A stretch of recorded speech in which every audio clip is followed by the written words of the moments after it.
UNLV can solve all of its problems in basketball with a curtain. What's up? This is Technically Correct with Tyler Bischoff. Can UNLV ever get large crowds back to the Thomas and Mack? Plus, the Golden Knights hit the Olympic break in first place in the Pacific Division, and we have a very specific, very degenerate guest on the show. Some of you are going to hate the end of this show because of who's going to join me. Here we go. UNLV is apparently considering tarping off the upper deck at Thomas and Mack. The Review Journal had a story on a survey that UNLV sent out to fans about different changes that they might make in the arena. And the big highlight headline one is tarping off the upper deck. So the first fact of the matter here is that UNLV plays in an arena that is too big for a middle-of-the-road Mountain West program. The capacity at Thomas and Mack is almost 18,000 for basketball. UNLV's drawing roughly 5,000 per game. In the last 2 seasons, they've only had 2 games that got over 7,000 fans. Last year against Nevada, this year against San Diego State. We'll see if they get another one the rest of the way. But 7,000 still isn't even half of the actual capacity. They have not drawn half of the actual capacity in the last 2 seasons. I think tarping off the upper deck sounds fine, right? The idea of, hey, we're going to tarp this off. Fans that are sitting in the upper deck are going to come down into the lower bowl. You won't really notice that there's an upper deck and it's really empty. It'll look more full. In theory, the people that were sitting in the upper deck now in the lower deck, it'll also be more compact and a little bit better environment. But I don't know that it makes a difference. There are not that many people sitting in the upper deck to begin with. So I don't know that it will matter. Also, I'm pretty sure you can just walk down and sit in the lower bowl if you have tickets in the upper deck. So you could already be doing this anyways. So like putting a tarp up there, sure, okay. I'm pretty sure Fresno State just had that. Watch them play against UNLV, and I think we saw a tarp in their upper deck. Whatever, it's probably not a bad thing, but I don't know that it makes any difference. I don't know that you need to be asking fans, hey, should we do this? I think, in all honesty, the most visceral reaction you're going to get is going to be from fans that are sitting in the lower bowl who sit there and say, hey, I paid, I don't know how much you guys are paying, $500 for my season ticket. This idiot paid $200, and now we're sitting next to each other because you tarped off the upper deck. I think that'll be the most visceral reaction, which, by the way, that's an illogical reaction if you have that one, but that'll probably be the loudest thing that we hear because it won't make any significant difference to the actual program. I think the bigger question, UNLV plays at Thomas and Mack. It's on campus. It's older, but it's a good arena for a college basketball team, especially one that's as successful as UNLV has been over the last couple of decades here. Will UNLV ever command a crowd that fills the Thomas and Mack again?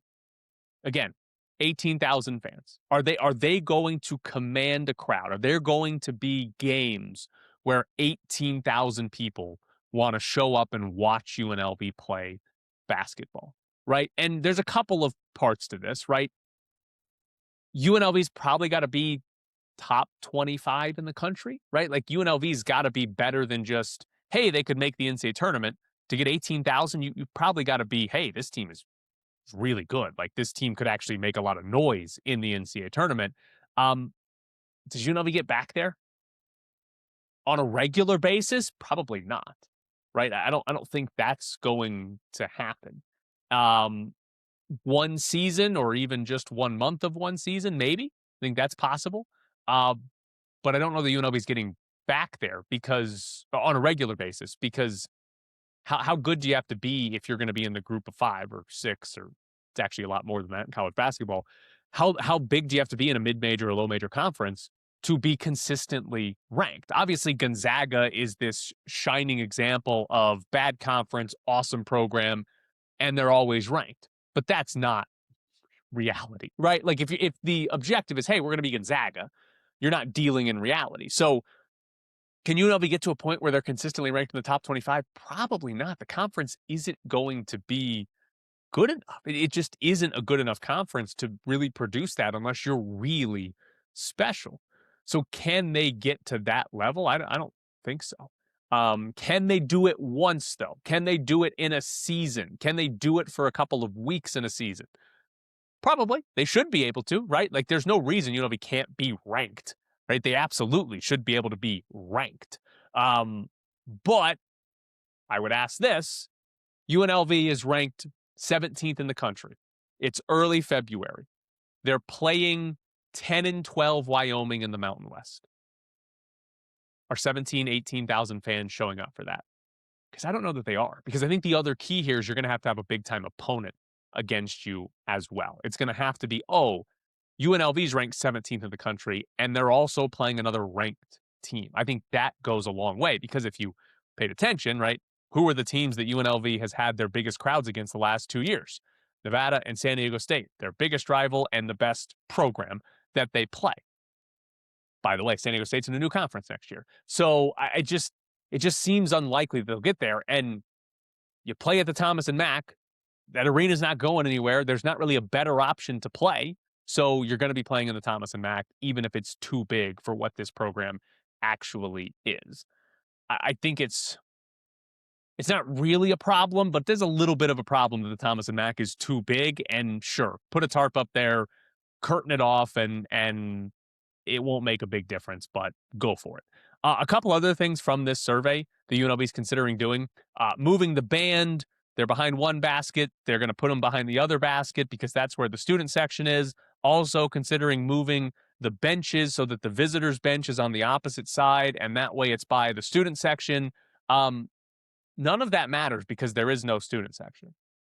Like, the people that sent out the surveys, have they been to the UNLV games? Because there is no student section.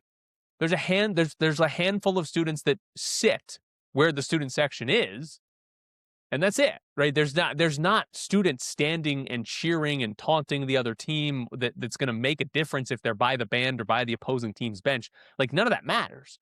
In theory, good student section, put them closer to the bench, and awesome, right? Like, yeah, heckle them. But that's not the reality for UNLV because there is no student section. So, and that goes in hand with them being good. If they're good, is there a student section? I don't know, because it's completely dead. Completely dead. Like, it's just not a cool thing to do if you're a UNLV student. Does that change if all of a sudden they're ranked 17th in the country? Maybe, but probably not a significant amount. Also, in the Mountain West, is the television deal the Mountain West signed actually much worse than anticipated? Because I had a few people in my Twitter mentions arguing about this week. But Gloria Nevarez, the commissioner of the Mountain West, told The Athletic that legacy members would get at least $3.5 million. That's the same amount they were getting on the previous television deal. So you're going to get $3.5 million from this television deal. But Chris Murray of Nevada Sportsnet, he wrote about this, and he wrote, it's unknown if league reserves will be required to meet that $3.5 million. That's a disaster if that's true, right? Like, that would mean if the Mountain West has to go and pull other money, reserves, to make sure that UNLV and Nevada and Wyoming and New Mexico, that they're getting $3.5 million per year. That means the television deal they signed, they're getting less than $3.5 million per school? That means they went backward. They were getting 3.5 on the last one. Now they're getting like, that's a complete nightmare, right? Because sure, you dig into the reserves and you might get this poaching fee and exit fees from the Pac-12 and the Pac-12 schools. And sure, you've got this influx of money. But if they signed a television deal that pays, I don't know, $2 million per school, there is no long-term success coming for the Mountain West. Because if CBS and Fox and technically ESPN, all of the television networks, told you that you're only worth $2 million now, you're not going to be worth anything ever.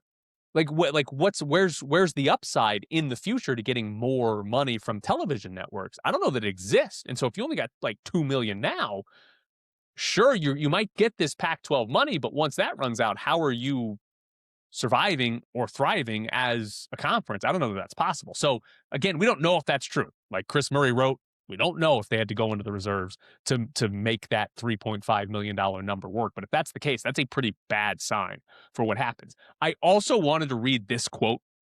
This is from Nevada's head coach, Jeff Choate, And I know that I've said this plenty of times. I've already said it this week.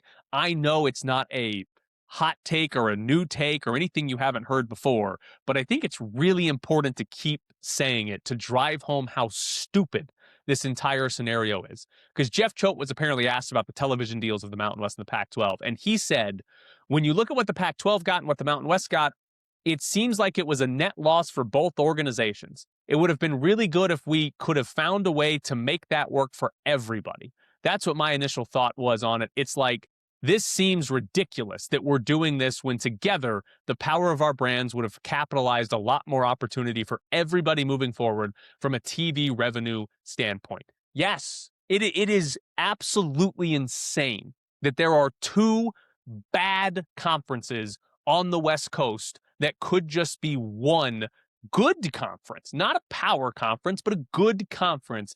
And we just don't have that. And it's all because what? Oregon State and Washington State didn't want to dare be in the same conference as Wyoming? Get over yourselves. You got left out of the entire power conference ecosystem. You're not anything special. You're a hell of a lot closer to Wyoming than you are Ohio State.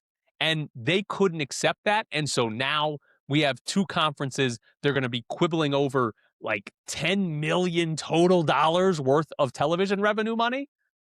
That's insane. It's ridiculous. So yeah, there's a fun use of the word quibbling, by the way. But whatever. We're going to be arguing about, well, the Pac-12 got 7 million and the Mountain West got 3.5, but Boise State's got to pay their exit fee and the Pac-12 has to pay their poaching fee, and that means UNLV is going to be really close to 7 million. It all sucks. It's all crappy, and they should all be in the same conference. Everything would be a lot better if that were the case. Battle Blast, been serving Las Vegas since June 2012 with the very best in family entertainment. We are proud to provide the best facility, equipment, and service possible. Strap on laser tag vests, step into the 5,600 square foot two-story arena designed to look like a worn, torn city street.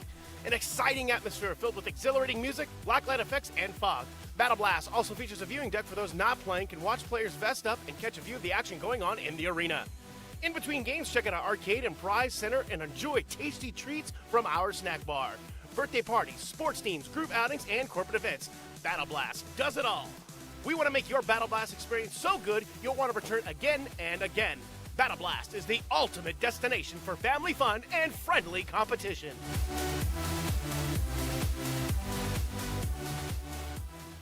Bischoff's Briefs is brought to you by Battle Blast Las Vegas, the best laser tag in Vegas. Battle Blast is the best spot for your next event. Kid's birthday party, corporate event, your own birthday party, whatever it is, check out Battle Blast Las Vegas. Get your friends, family, coworkers together and head out to Battle Blast Las Vegas, 8125 West Sahara Avenue, your next stop for fun in Las Vegas. The Golden Knights wrapped up the first half of the season. That's not the right way to phrase that. They played way more than half the games, but before the Olympic break, they finished up with 2 straight wins, which, coming off a big losing streak, matters quite a bit. They now have a 4-point lead in the Pacific Division over Edmonton, 5 points over Seattle, Anaheim, because it is pretty close there, 1 through 4.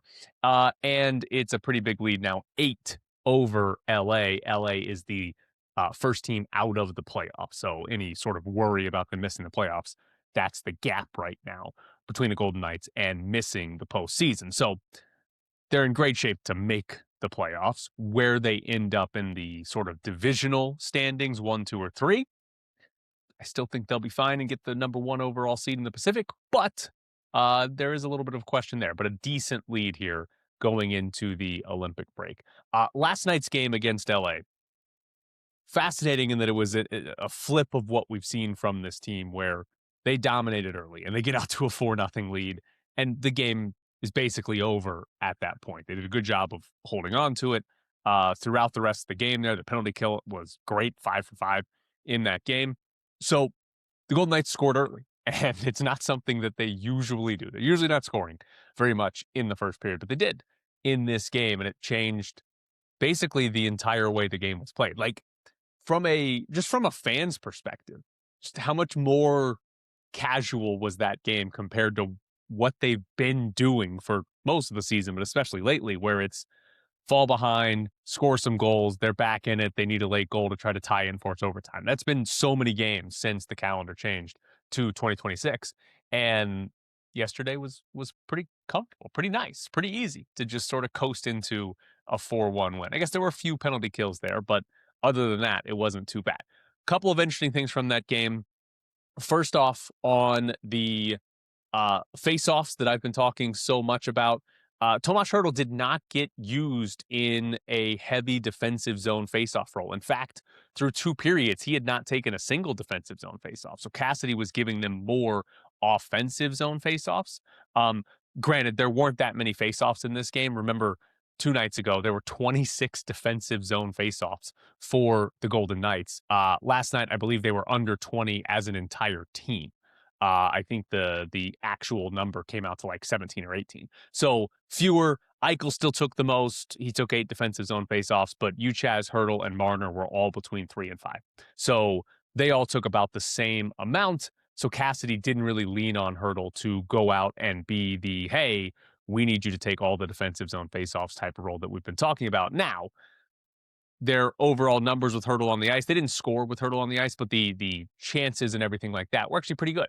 So again, another sign that if you put Hertl in a lot of defensive zone situations, he's probably not going to produce. If you put him in a lot of offensive zone situations, you're going to get better numbers, better overall production. But maybe the most important part of that game, Adin Hill was good. Adin Hill gave up 1 goal. He had a save percentage that was over 900. It's the first time he's done that since he's come back from injury. And LA actually had 4.6 expected goals last night. Bunch of power plays kind of helps that, but 4.6 expected goals is actually a lot. The Golden Knights were not like this. Perfectly, we shut everything down defensively unit last night. And Adin Hill only gave up 1 goal. That was a good performance from Adin Hill. There's 2.5 weeks off, so we're all going to forget about this by the time they come back and play. But I've said before, it might be the most important thing. Center health actually could beat it, but how good is Adin Hill the rest of the season? Because what this team has at goalie might impact how far they can go in the playoffs. They can go anywhere in the playoffs because what they've gotten from the position is just, it's been bad this season. And if you're having to even consider starting Akira Schmid, you're probably in a lot of trouble. But if Adin Hill can play well, you've got some hope there, and you've got a goalie that can play, we've seen it before, the best goalie in the playoffs. You've got that opportunity there. So how good is he is going to be a big factor the rest of the season. And last night was, really the first good sign that we've seen, right? He has not been good since he's come back. Last night was by far the best, and really the only time we can say, oh yeah, that's a positive for Adin Hill. But Olympic break now. We're going to watch some Olympic hockey. Fortunately, the U.S., the men at least, their group stage games all start, I think it's noon Pacific time. So those will actually be a reasonable time of day. But once they get into the tournament, I know there's some games that can be a little bit earlier in the morning. And then the gold medal game is at 3 a.m. or something stupid like that. What a nightmare that is. So we'll watch some Olympic hockey over the next 2.5 weeks and see how some Golden Knights do. Now, UNLV plays Grand Canyon on Saturday. UNLV's lost 4 straight games, and they're coming off an indescribable loss to Fresno State. We'll see if there's a Tyron Jones update. Pastner has called him day-to-day. Pastner talks to the media later today, and then they've got to put out the official injury report tonight. So we'll see what that update is on Jones, who has missed the last 3 games now. Well, all but the first minute of the last 3 games. Grand Canyon is an interesting team because they are 20th in the country in defensive efficiency. This is a good defensive team. They do a really good job contesting shots at the rim, preventing good shots at the rim. They're a great defensive rebounding team, and they force some turnover, right? They do a lot of things really, really well. And it's kind of hard to say, how does UNLV score efficiently against a top 20 defense in the country? There is one area that Grand Canyon's defense is a little bad at. They foul a lot. UNLV draws a lot of fouls. Now, Tyron Jones is the main guy on this team that draws fouls, so if he's not playing, maybe that's not as easy for them, but that is an area. If UNLV has any sort of advantage or edge, that's what it is, that they might be able to draw a lot of fouls against Grand Canyon. Hopefully, it's not 80 free throws and 62 combined fouls like we saw against Fresno State in a 3-hour basketball game, but UNLV, that's probably where they could get some sort of edge on Grand Canyon. The other side, though, is actually the bigger weakness here.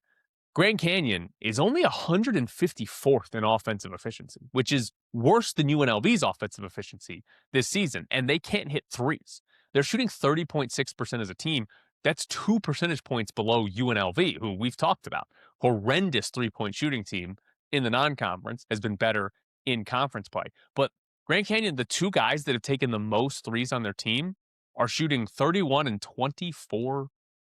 The national average is 33, 34%. So they've got two guys who are taking a pretty high volume, almost 3 3-pointers per game, who, I mean, one's not, Jaden Henley's the guy making 24% of threes, the guy who was at UNLV last year. 24%, he's taking like 2.5, 3 a game. That's insane volume for somebody shooting that poorly. So we'll see how the 3-point shot goes for Grand Canyon. UNLV's doesn't shoot enough to really be like, oh yeah, they'll outshoot a team and hit, 17 threes and that's how they win. But they shouldn't lose this game because the opponent hits a whole bunch of threes. In the NFL, Matt Stafford won the MVP over Drake May in one of the closest votes in NFL MVP voting.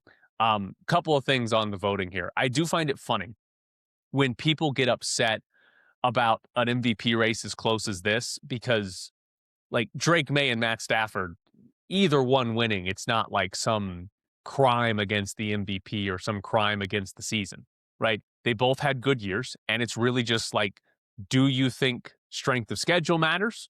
Because Drake May played one of the easiest schedules like in the history of football. Or how much do you think supporting cast matters? Because Matt Stafford's offense is awesome, right? Puka Nacua is out there. Like, they've got a good run game. So what matters to you? Stafford won. And then the thing that I enjoyed the most, though, is that the breakdown of first place votes, Stafford got 24, May got 23, Josh Allen got 2, and Justin Herbert got 1. So there were 3 people who did not vote for the top 2 candidates in May and Stafford. Sam Monson actually posted on Twitter why he voted for Justin Herbert.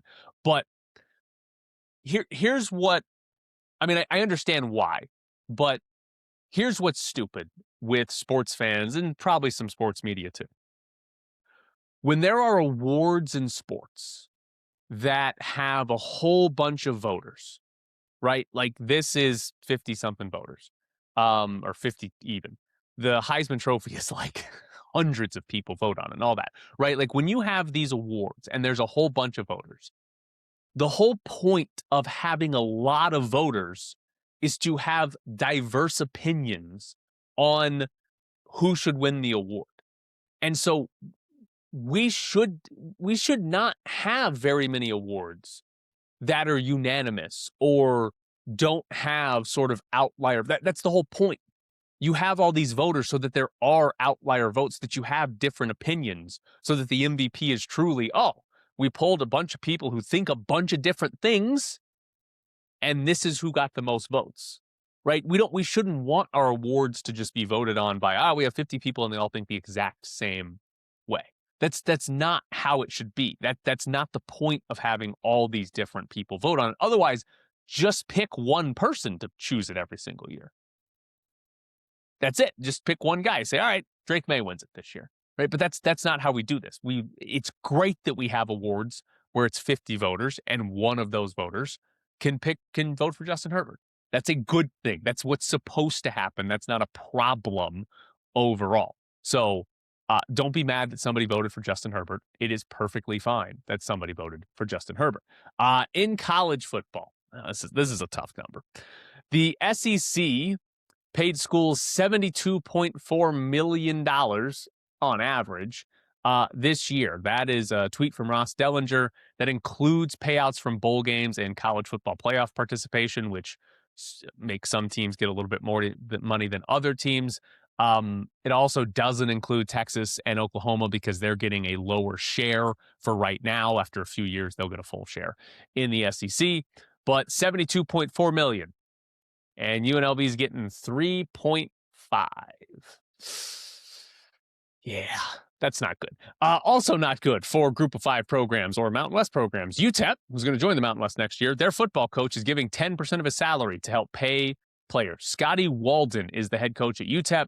He makes $800,000 per season. He is giving $80,000 to UTEP for revenue sharing to be given out to those players. That is brutal.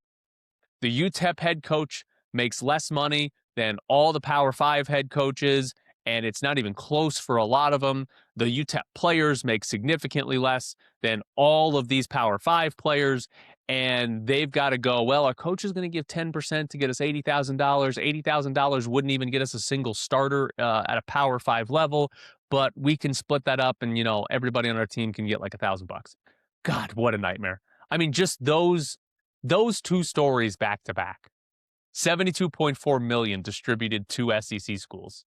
Head coach at UTEP has to give $80,000 just to get something into their revenue sharing for players. It's brutal. It's absolutely brutal. Now, funny story. Well, not for all people, but funny story. The WAC is punishing Utah Valley. So Utah Valley is leaving the Western Athletic Conference. The WAC basically fell apart. They're rebranding as a new conference next year because they're merging with the the Atlantic Sun. So the Western Athletic Conference is merging with the Atlantic Sun. And they're going to be called the United Athletic Conference, which, by the way, horrendous name. Why? Give us a fun name. Like, what are we doing? United Athletic Conference? That's the most generic name you could come up with. Give us something dumb and fun. That way we can actually remember. I won't remember United Athletic Conference ever. Not one time. But the story here is that Utah Valley's leaving the WAC. And that kind of destabilized it and led to a couple other schools leaving and the conference almost falling apart and having to merge with the Atlantic Sun. But they're leaving, and Utah Valley is apparently refusing to pay the exit fee. So the WAC is suing Utah Valley for $1 million over that exit fee. And now the WAC is not going to broadcast Utah Valley sporting events. So I guess most of WAC games are on ESPN Plus, and the WAC put out a notice yesterday that their game against Abilene Christian will not be on ESPN Plus because they are no longer in good standing with the conference. One massive problem in this, even if Utah Valley are just being the biggest assholes on the planet, right? Even if they 100% deserve to be punished, you're also now punishing Abilene Christian. And I know we're talking about Abilene Christian and Utah Valley, but you're now punishing the players and the coaches and the fans of Abilene Christian. Because imagine if you had a family member, right, who played for Abilene Christian, and you don't go to these games, and you're like, oh, I'll watch them on ESPN Plus. You can't do that for this one. It's just so stupid. The whole we're gonna not broadcast you, it's just dumb. I get why the WAC is upset about it or mad about it, but it's just ridiculous. It would actually be funny if the Mountain West tried to pull something similar and say, hold on, FS1, you're not broadcasting San Diego State games anymore. Yeah, we're not doing that anymore. Fresno State games, get them off TV. They probably need to be off. No, that's not true. We saw one of the most ridiculous things we've ever seen in a Fresno State basketball game earlier this week. But it's a punishment. It feels like it's the only thing they can actually do to punish them. And in reality, you're just punishing Abilene Christian as well. All right, last thing in Bischoff's Briefs. I love cheating stories. If you listen to me on the press box, we had the fishing cheating story where guys were putting weights into their fish before they went and weighed them and they got caught. We had the false claims of the vibrating butt plug in chess, right? We got a new contender. We got a new contender for cheating. Enlarged penis for skiing. A German newspaper wrote about this in January, but The Athletic had a story on it yesterday because I guess it's now officially being investigated. But we're in ski jumping, right? Where they ski fast, they go off a big ramp, and then they all lean forward and see who can jump the furthest, right? This is the accusation that athletes are injecting their penis with a certain acid that temporarily makes the penis bigger. And then when they get measured for their uniform, it's measured bigger in the crotch area than it normally would be. And apparently, and then the penis goes back to its normal size. And then apparently that helps you jump further because according to the story, it creates a sail effect that keeps you in the air longer.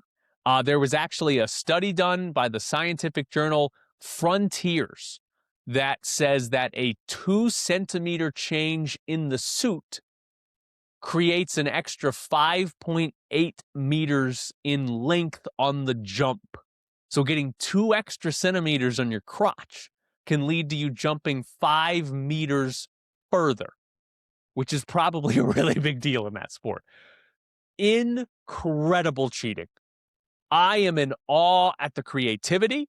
I think we should reward creative cheating, not punish creative. I mean, this is just spectacular cheating.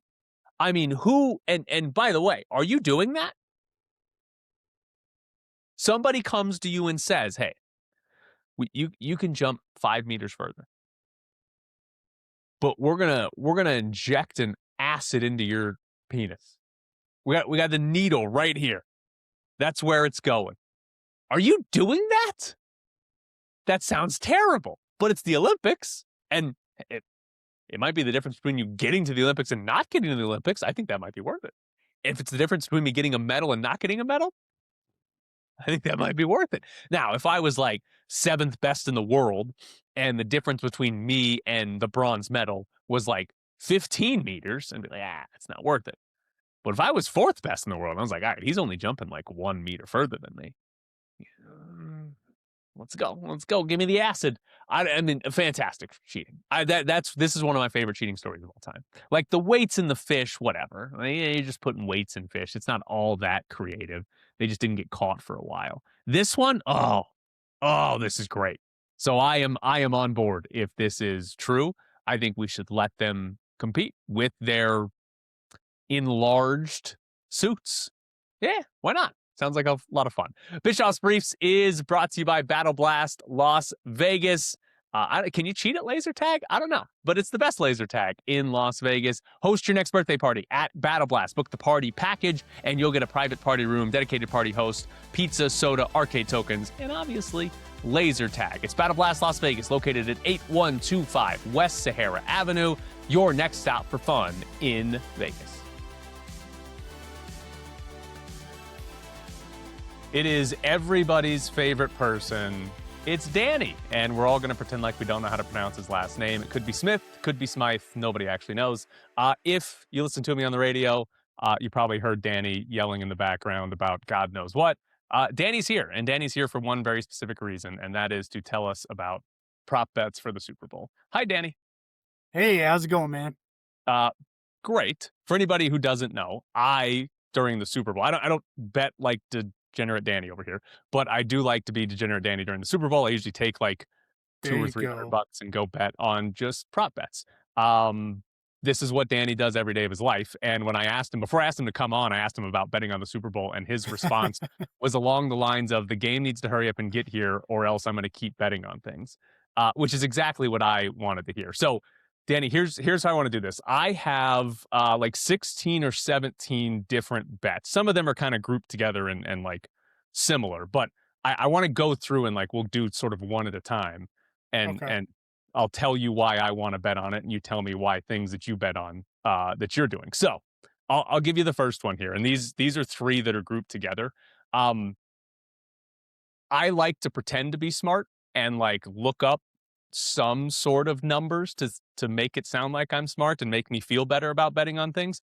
And one of the things I discovered is that both the Patriots and the Seahawks, their best offensive quarters were the first quarters. EPA per play, New England was first this year and Seattle was 6th. And then they both start to fall off after that. So I have 3 bets for this. The first one is that there will be a score in the first 5.5 minutes of the game. And by the way, I bet $20 on all of these except for the ones I'll do at the end. Those are only $5 bets. Is it just any score or touchdown specific? Any score, 5.5 minutes, and I get the 5:30, right? If there's a touchdown at 5:30 or a field goal at 5:30, I get it. Okay. So that's the first one. I bet 20 and I get 33. The second one was Sam Darnold to have a first quarter passing touchdown. And then the third one was the first half to have more points than the second half. All of those Okay. were plus money. Most of my bets are plus money. But that was my like, oh, I looked up 2 stats on this. This is what I'm doing is just, hey, there's going to be points early in the game. Okay. Well, for my bets, hopefully you get your passing touchdown in the first 5:30, and then nothing else happens after that until the end of the first quarter, because I took under 9.5 points first quarter. Okay. So the exact opposite of what I did. To an extent, I mean, you could still hit all 3 of yours as long as like the second quarter has like 14 points, because I think that would be the highest of any quarter. Was it 9.5 for both teams? Yeah, it was combined 9.5, and last time I looked on Monday or Tuesday, that number's down to 8.5. Because maybe I misread it. When I was at South Point, I could have sworn there was a bet for Seahawks, their total being 7.5 in the first quarter. Yeah, you could. Yeah, You could do team total, and then you can do quarter total. but theirs wouldn't be 7.5, and then both teams be 9.5, would it? Yeah, they'd probably figure Patriots is around 3.5, and then that that would put them at 10 to 11 points, but the total is usually lower. All right, these teams suck. The other, what do you have besides that? Do you have anything else you want to share first? Not we'll get into it, but so just for fun, because I've always wanted to do this, and normally I would have done it for like college basketball, but I decided, you know what? That tournament's coming up in a month, so I'm gonna start this early and get it for the Super Bowl. I got one of those play sheets that football players have on their arms, and I have 2 pages worth of bets. Oh my God. All right. So Okay. I'm jealous. This is the most degenerate thing you've ever shared with me. yeah, and But I'm they're actually color jealous. coded. It's color coded by what team each bet goes with. So as you can tell, I spent a lot of time on this. And to go back to the whole first quarter thing, I do have where is it? I have Cooper Kupp 5+ receiving yards in the first quarter, and AJ Barner 5+ receiving yards in the first quarter. Okay, back to the armband because that's way more Yes. important than what you actually bet on. So Yes. what color is it if it's just like a general game bet? So if it's just a game bet, I have both teams' colors, blue and green. And then blue is New England and green is Seattle. Okay. I love this. I have one flaw. Are you Okay. able to like check off like, hey, Oh this bet yeah. won? I can put a little check mark by it. Yeah, it slides out pretty easily. Right, but that's a big pain in the ass. Yeah, but that's why I'm gonna put it on my right arm, because I'm left-handed, so I could just slide it out a little bit. Or another thing I could do, I could just bring a dry erase marker and just mark it off. Yes, I like the dry erase marker. You got to get one of those. See, I'm behind the times. I just printed it off so I can have it like in my pocket during the game and be like, because I'm going to forget some of this stuff, and Right. that way I can just pull it up and look at it. I need an I listen. It's disgusting. It's very sad and pathetic, but I am jealous. Hey, $7 at Big Five. So It's go get you innovative. one. It's innovative. All right. This one I wasn't planning on betting until I got there. Because the South Point, if you go in person, has minus 105 on the point spread. And so I saw that and was like, oh, if I were a real gambler, I'd be like, that's a great deal. So I bet on Seattle minus 4.5 because it was minus 105. Yeah, I mean that you're probably getting your best line at that point with the minus 105 versus minus 110. It's depending on what you bet. Say for every 10.50 you get $10 at minus 105. Every 11 you get 10 at minus 110. So it's less you got to put down to get more back. Yeah. So I felt when I placed that bet, I was like, oh, if Danny did this, he'd be like, yeah, I'm smart. I know what I'm doing over here. Yeah, it's good because as bettors always say, shop around. You get better lines, better numbers. You got to look at multiple places. That's why you guys laugh, but that's why I had 7 sportsbook accounts on my phone. It was 7? I think at one time, I mean, they're still all open, but I think I had 1, 2, 3, 4, 5, 6, 7, 8, 9, 10 sportsbook accounts. But like Okay. half of them I can't use in Vegas because they're like DraftKings, FanDuel, Fanatics, things like that. Are you betting at Kalshi or Polymarket? I have not. I downloaded Kalshi, but I have not bet on it at all yet. So I don't know a whole lot about it other than this seems like the biggest scam in the world and seems I terrible. work with people who bet on it. But well, here's the thing, like you're not playing against a sports book, right? Like the way it works Right. is you're just betting against other people that are Yeah. putting Yeah. money. So like the more people who bet one side, it'll go more into their Right. favor. So Yeah. like, but like, and I know it's like, there's like percentage based, it's different, but like in theory, you don't have to be as good to actually make money because you don't have to beat a sports book to make money. Correct. Yes. You just have to be smarter than the average person, I guess, if you want to call them average. All right. Here's another one that I don't feel great that I put $20 on this one, but I bet yes for a successful 2-point conversion. Okay. Um, it's $20 and it wins 50. So I don't think Seattle goes for many 2-point conversions. I think I'm kind of hoping for like Seattle's up 11 in the fourth and New England scores, or up 15 in the fourth and New England Yeah. scores. Probably what's going to have to happen there. But I was like, whatever. I can yell at these coaches to not be morons and go for it every time they score a Right. touchdown. That's what the point. Because here's what I do. Some of my bets are like, oh, I think I'm smart. I'm going to bet on that. The other bets are like, that'll be fun to cheer for while I'm watching the Oh, Super yeah. Absolutely. Those are the best ones because just wait till you hear some of these ones I got. But like I'm kind of with you on that. I don't have the success, but I have 2-point attempt. So I'll be with you in spirit on that one and hope Bowl. that we can get both of them same time. Yeah. This is the one I feel the best about. I bet Mack Hollins over 2.5 receptions. The Okay. reason I feel the best about it is he did not play in the first two playoff games for the Patriots. And then he did play in the AFC Championship game. He only had 2 catches, so I'd lose, but he was the leading receiver, and they played in a blizzard for half that game where New England, like, literally just had Drake May throw the ball out of bounds on a play because they didn't want to actually throw it to a player. Right. But the last 8 games of the regular season, Mack Hollins averaged 4.4 catches per game. He only had 2 games in the last 8 where he was under 3 catches, and both of those he had 2. So like I feel good about that one. Like if he's healthy, they throw the ball to Mack Hollins. I think he's going to get 3 catches fairly easily, and it was plus money to bet the over. So Yeah. I feel great about that one. And since they've been in Northern California, his feet have thawed out from the weather that they had in New England, and he doesn't have to put on shoes. He can just walk outside barefoot, and it's like 65 degrees, and he'll be all right. That is the other key, is that we like Mack Hollins simply because he doesn't wear shoes. And we specifically found out on our show by Cassie Soto telling us that he was running barefoot across the parking lot. Yeah.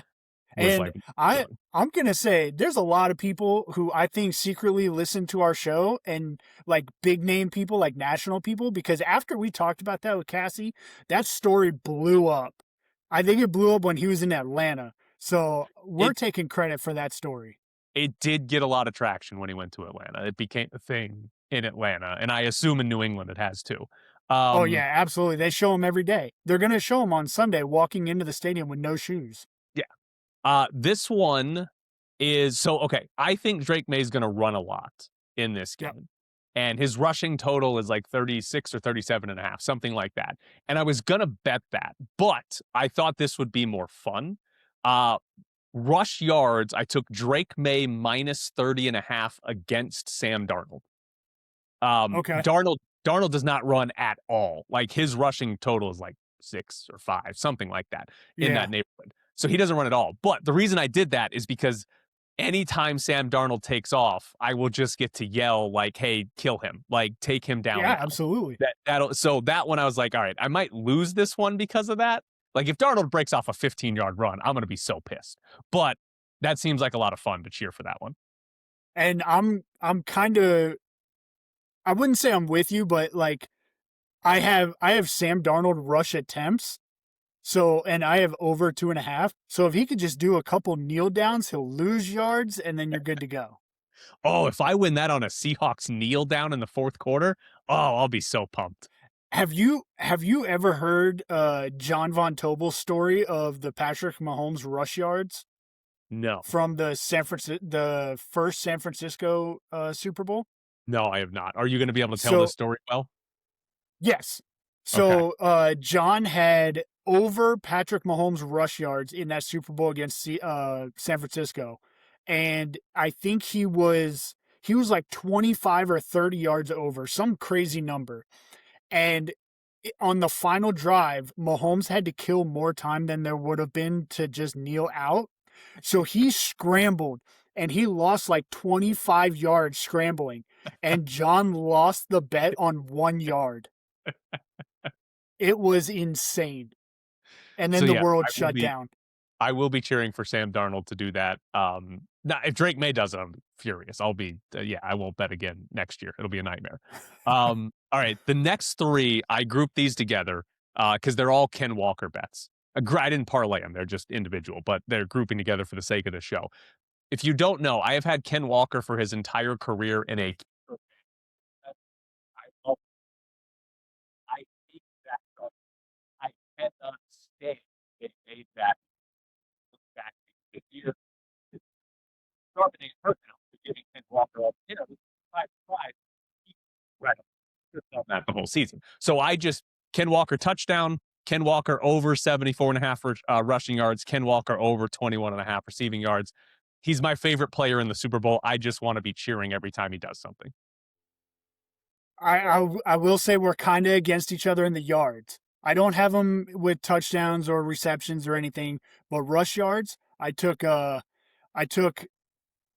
New England running backs. So all New England running backs combined to have more yards than Kenneth Walker. Wild. That's a wild bet, Danny. That's Yeah. wild. So you can hit 80 as long as I hit 81. So do you think the Patriots are going to win? No. But I think New England is going to be able to run more on Seattle than Seattle will be able to run on New England. I think Seattle will. Part of the logic, I think, is like, oh, I think Seattle's going to win the game, so I feel better about Ken Walker getting 75 rushing yards. I'm hoping it's kind of like close through the first 3 quarters, and then the fourth quarter is where Seattle takes it. So if I can still get New England to run the ball, and they've shown throughout the year that they can run the ball, and in the recently Seattle has given up rush yards as well, even though they are a very good defense. So especially since I get Henderson and I get Stevenson, if I get both of them and they can both get 45, 50 yards, I think I'll be okay. I also bet Drake May to have a touchdown rushing or receiving because I think he's going to run. And then this one, I simply bet this one just because I wanted to bet until the very end. New England is the last team to score. I just bet they were like plus 110. I would have bet Seattle if they were plus 110 for it, but I was like, give me a bet that I know I'm going to be invested until the game is literally over. So whoever scores last, hopefully it's New England. And then I have 4 bets that are $5, and these are all long shots. I bet yes on a safety for $5, and then I have 2 first touchdown bets. One is Jake Bobo. I win $250 on a $5 bet. The other is Austin Hooper, the second tight end for the Patriots, which is $175 if he gets a touchdown. And then the last one, I bet $5 on Rashid Shaheed for MVP. That way, if he returns a kickoff for a touchdown, I'll be very excited for the rest of the game. There you go. Hey, I like those. Those are always fun. Yeah, those are many bets. I have Rashid Shaheed, which will fall in with your MVP bet as well. I have him to be first receiver to 40 yards. Okay, so what a bet, Danny. I'm hoping just out the gates, just bomb. You're gonna have your damn wristband up, but you're also gonna have to have your phone up, pulling up the stats to be like, oh shit, Jackson Smith and Jigba's at 38 yards. They better not throw it to him again. Yep, I'm gonna have So I'm going over to a buddy's house, and either me or somebody, I'm going to tell him, pull out a laptop. Let's keep the box score up. I need to see what's going on. But I got Last 14-1 for first to 40, and he can do that. And I was even looking at longest pass in the air. Also looking at Shaheed, he's like 8-1. last one for you, because I'm going over to a friend's house and watching this. One of my friends was like telling me like, "Hey, I'm gonna bet on will a kick, a field goal, or an extra point hit the upright." Yeah. And I want to say it was only like plus 400 or 500. Like Yep. it didn't seem right. Like I was like, that's not high enough. But he's like, I'm betting on this. And me and I think everybody else that's coming, we're all like, yes, please just double, triple your bet because we want in on this. So that is going to be the peak moment every time they kick something. Oh, We're yeah. just be like, hit the upright, you idiot. And does your bet specifically say miss by hitting upright? Because if it just hits the upright and goes in, that should still count. I didn't play. He placed it. He sent us a screenshot. I don't believe it says that. I think it just says hit upright. All right. So there you go. Actually, I'm gonna have to go. I'm gonna have to double check because, like, technically speaking, the lower bar is not the upright. Correct. It's crossbar. Right. So I'm gonna have to double check the language on that one because if it hits the crossbar and we don't get credit for that, furious. Oh yeah, absolutely. One of the bets I was looking at, I haven't placed it. I think I'm done and I'm just gonna let it pass. But 4-1, it's interception, fumble lost, and missed field goal happen. Oh, Which I think all three, the iffy one is the field goal, but I think the other two will happen. so Myers, Seattle's kicker, has been way too good this year. Yeah. Because I wanted to bet missed extra point, but I went and looked it up and like, that guy hasn't missed one all year. And Borealis, I think, has missed like 1 or 2. So like, that doesn't feel good. But I probably should have known this, but I didn't realize it until this week. The Seahawks had the second most turnovers in the NFL this year. Yeah, they had a lot. Sam Darnold's thrown like 17 interceptions. Right. Which is insane. Like, they're a good offense and he's had a good year, but it's like, he just throws to the other team like every game. So I didn't bet. I thought about it, but there wasn't anything that I was like, I really want to do that. But like, I think Darnold's throwing a pick, and that's a good thing to bet on overall. Absolutely. And I think lost fumble is going to come on a sack. So then all you need is them to try like a 50-55 yarder at the end of the half or something, and it just goes a little wide and you're good. All right. Give me more that you bet on. Which ones are you most excited that you bet on? Do you want outlandish ones or do you want like good ones? Just so you know, I love that I could hear the Velcro unsnapping on your wristband as you put this open. All right, give me like 1 or 2 that you're like, I actually think this is gonna win. Like, I bet on this because I think it's going to win. All right, I'll give you a handful of them. So I have let's go Trevion Henderson over 2.5 receiving yards. Okay. So you think he's going to play unlike last week? Yeah. He'll get 1 catch and it'll be good. And then I have Seahawks. This is kind of like 2 bets that I think will go together. Seahawks to convert a 4th down and also AJ Barner to have a rush yard. Because he's their tush push guy. Yes. You know what I read? I read a stat today. Where was that story? I think it was the Athletic. The Seahawks were like bottom 3 in the league and going for it on 4th downs this year.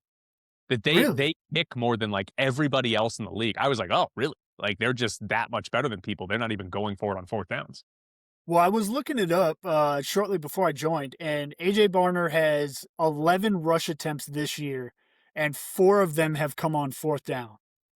You're going to be so mad when he does it on 3rd. I mean, I guess you'll win one of the bets, but when they do it on 3rd and 1.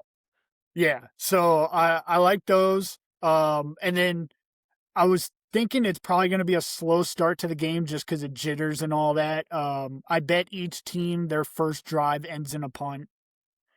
Separate bets, not together. Clint Kubiak's got a show out for the Raiders. He's going deep on the first drive. And then, like I told you, my favorite bet that it's hit in 3 of the last 4, and it's hit in 5 of the last 10 and should have been 6 of 10. Should But have been. should have been because they went for a pass and Ted Ginn Jr. got sacked. Yeah. All I right. like Tell over us what it is. over 2.5 players with a pass attempt, not a completion attempt. Yeah. All right. And Cooper Kupp has done it numerous times. I think he's going to get a shot.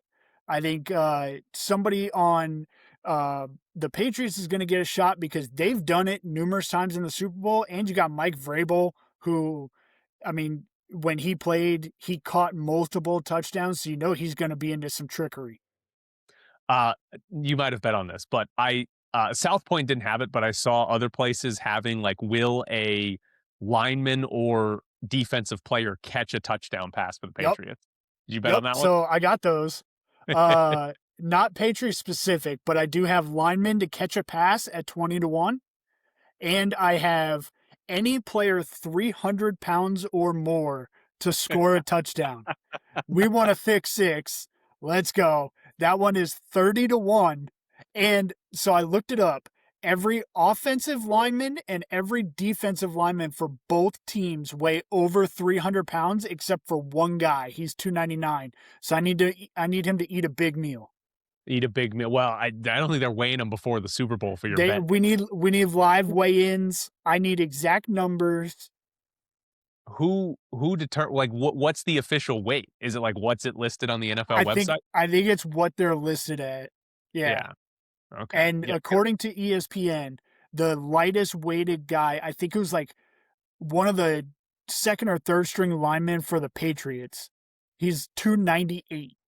God, do you know? Listen. If some lineman scores, I am immediately looking up how much they weigh just to laugh at you. It's the guy that weighs 298. I'm gonna be so angry. It'll be great. And then those are pretty much like Rashid Shaheed over 4.5 rush yards. I think that'll be a good one. Just take an end around and get 5, 6, 7 yards. I did not bet it, but I wanted to. When I got to the South Point, it went from like plus 110 to like minus 150. But Seattle under 4.5 players to have a carry in the game. And they're going to start sharpening. Walker's going to get him. They're probably going to give George Holani a carry. And then Shaheed has gotten one like roughly every other game since he got traded to Seattle. And then Darnold will probably run, but they don't have a fifth guy anymore they hand the ball off to unless they give away a ball. AJ Barner. I guess that's true. He does have, okay, that could happen there. But like, at first when I first saw it, it was like plus 110, and I was like, oh yeah, I'm gonna bet on that. But then it like was minus 150 when I got there. I was like, I'm not doing that. I'm not here to win a bet that's minus 150. Yeah, but now you go over, you get the 5. I think all 5 players are gonna get rush attempts. That's a lot, Danny. That's a lot of rush. That's a lot of guys carrying the ball. I mean, really, the only one you're worried about is probably Shaheed. Because I think even on a 3rd and 2, not a 4th and 2, but a 3rd and 2, I think they'll give AJ Barner the ball. Yeah, I don't think they will. It's all Ken Walker time, baby. They do hate Ken Walker in short yardage scenarios. Oh yeah, there's I saw earlier. I forget what book it was. I think it was William Hill. You can bet team specific if they will attempt to pass on the 1 yard line. Yeah, well, that was the other funny one because the Seahawks lost the Super Bowl when Wilson threw the pick on the 1 yard line. That's a hilarious bet, by the way. Yeah, it's great. No, but so I got 2 wild ones that one of them I don't think is really going to happen. Will a scoregami occur? 25-1. That also doesn't seem high enough. I was looking at them, and the 2 scoregamis that make sense to me, and it's going to be a little difficult to get there. 32 to, I think it was 32-15. Okay. And 25-18. 25-18. Okay. You need like safeties. Gonna need a 2-point conversion. Yeah. It's gonna be a little tough, but it feels like you need a safety early in the game that causes a team to be like, oh shit, we need to go for it now. Go for 2 now or something like that. Yeah, gonna need some weird stuff there. Seahawks to have the longest kickoff return. Were they how I assume they were Both minus. both sides were minus 115.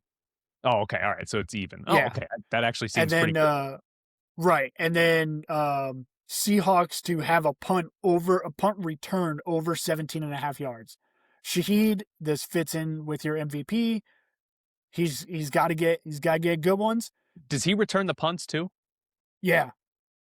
Hold on, I gotta look this up because I was texting Mike Ramala, who's a Patriots fan, to ask him random Patriots things. And one of the things he said was about, I can't remember which way he had it, but I think he said they're good, their punt coverage is fine, their kick coverage is bad, I believe is what he specifically said.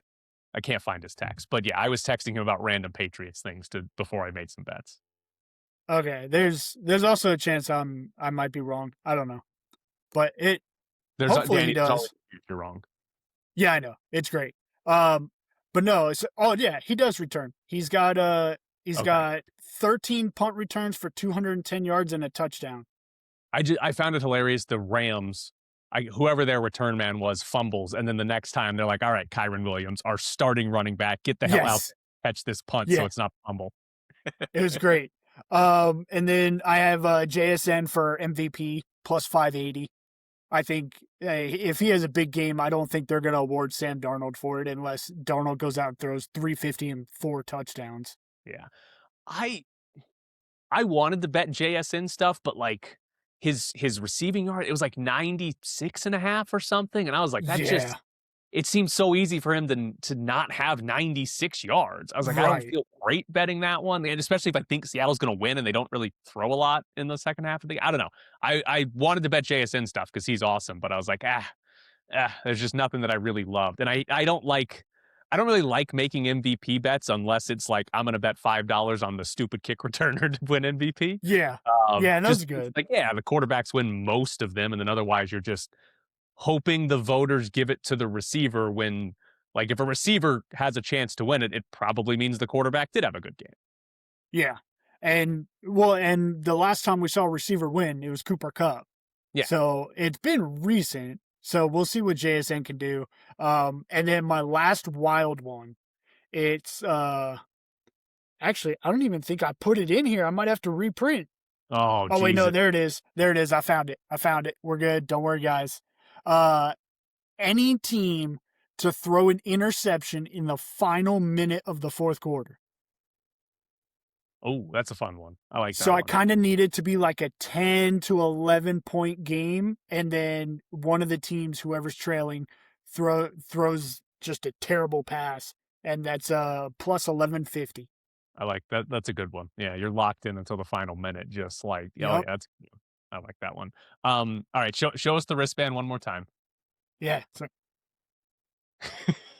It's got that fresh Velcro. I've only opened it like 4 times. It smells like fake leather. Oh, it's good. Did you go color coded in person? Yeah, I bought it yesterday at Big 5. I love that you made a stop out of your way to get a wristband to put your bets in. Not only did I make a stop, I made 2 stops because Target didn't have it. I was like driving there because I did it on my way home. And I passed by both of them on my way home. And I was like, this is for sure a Target item. Like, if you go into the sports section of a Target, they're going to have headbands, wristbands, and they should have play sheets. They didn't have it. Fantastic. That's all right, though. All right. Before I let you go, are you betting on the Olympics at all? Yes. I made 3 bets today. They just started, Dale. It's been curling and hockey. Yeah, no, well, they're not like specific sports. It's very pro US. I watched the women's team kick the hell out of Czechia earlier today. It was fantastic. I have US most gold, which apparently is going to be a little difficult. I got them, I think, at like plus 475 or something like that. And then I went over 30.5 total medals, and I went over 12.5 gold medals. For who? All for the U.S. Very pro-U.S. I don't know anything about any of the other countries. How many events are there? We're only going to win 31 medals? So I was actually looking into this. They haven't hit 30 in like the last 6 Olympics. Why do I feel like the Summer Olympics, we win like 50 golds and like Oh yeah. 300 total medals? Yeah, we dominate Summer Olympics. We win everything. Like there's nothing we don't Yeah. win. But in the Winter Olympics, apparently we suck. Like the Well, highest, we're good. yeah, we're good, but like the highest gold medal count going back, I think I went back to the 2010 Winter Games, and the most gold we ever had was like 10, and the most total medals we ever had was like 28. So we haven't reached either of these numbers in the last 4 Winter Games. What are we doing? Unbelievable. This is, I don't I guess know. it's because it's 70 degrees out here, so it's not winter anywhere in this damn country, so we can't practice ski. Exactly. Yeah, we don't hold them all in Boston. We got to hold them somewhere else, apparently. All right. He is Degenerate Danny, and this is what he lives for. And I do it once a year. He does it every week of his life, and somehow is still here. Danny, thank you. Appreciate it. Absolutely, man. Thanks for having me. One programming note as we wrap up the show for the week.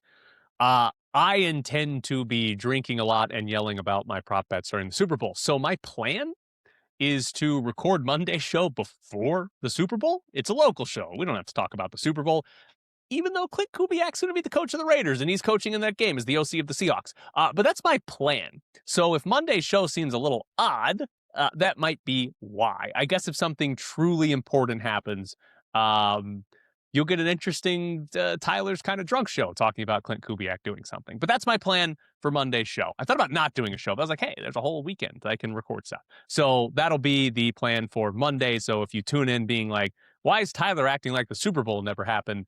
That would be why. Wouldn't cover it anyways. But I plan to be drinking Sunny D seltzers and yelling about Ken Walker scoring touchdowns. Thanks for tuning in. We'll see you next week.